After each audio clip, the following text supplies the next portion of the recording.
প্রেম করার সময় মেয়েকে কোরআন শপথ করে যে তুমি কোরআনের মধ্যে হাত রেখে বলো আমাকে ছেড়ে যাবা না, আমাকে বিবাহ বিবাহ করবে। যা কয়দিন বিবাহের পূর্বে কথা বলা যায়, এখানে সেখানে ঘোরা যায়, যে যে লেভেল পর্যন্ত পৌঁছাতে পারে। সম্পর্কের তো একটা ভ্যারি আছে, ডিপেন্ড করে কোন ফ্যামিলির মেয়ে কোন ফ্যামিলির ছেলে কতটুকু খোলামেলা চলাফেরা করে, সেটার উপর কিন্তু ডিপেন্ড করে তাদের রিলেশনটা কিভাবে বিল্ড আপ হচ্ছে। মানে অনেক রিলেশন আছে প্রেম করে প্রেমিক প্রেমিকা দেখেই নেই, আবার অন্যরা হয়তো ক্লাসে যাওয়ার সময় দেখতেছে, চাকরিতে যাওয়ার সময় দেখতেছে, খালার বাড়ি নানার বাড়ি ফুফির বাড়ি যাওয়ার সময় দেখতেছে, অথবা এমনিতে বাজারে বের হচ্ছে দেখা করার জন্য। There is variety of relation, variety of criteria, এখানে অনেক ধরনের আছে সিচুয়েশন।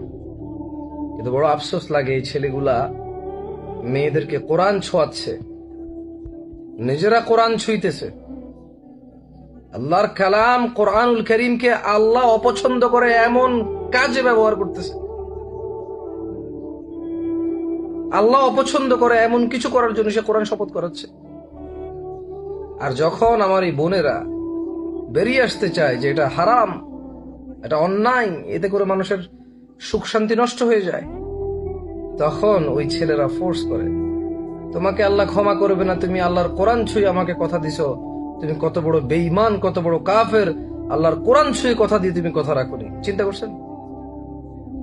এখন ওই বোনরা ছোট্ট কচি মনে তার প্রশ্ন জাগে যে আল্লাহর কোরআন, সে তো তোর আল্লাহকে তো সে ভালোবাসে, ভয় পায়, তার মা সলাত আদায় করে, বাবা সলাত আদায় করে, হজ করেছে, হয়তো দান সাদাকা করে, ভালো পরিবারের মেয়ে, কোরআনুল করিম চুমুখে মাথায় লাগায় উপরে রাখে। এখন সে জানে কোরআনের একটা মর্যাদা আছে, অত ভালো করে সে বোঝে না, বাট সে জানে কোরআনের একটা মর্যাদা আছে। এখন এই ছেলে ওকে ফোর্স করে যে তুমি আমার সাথে প্রেম করতেই হবে, কথা বলতেই হবে। কেন? কারণ ও কোরআন ছুঁয়ে তুমি কথা দিয়েছো আমাকে বিয়ে করবা, সো বিয়ের আগ পর্যন্ত সম্পর্ক রাখতে হবে, তারপরে বিয়ে।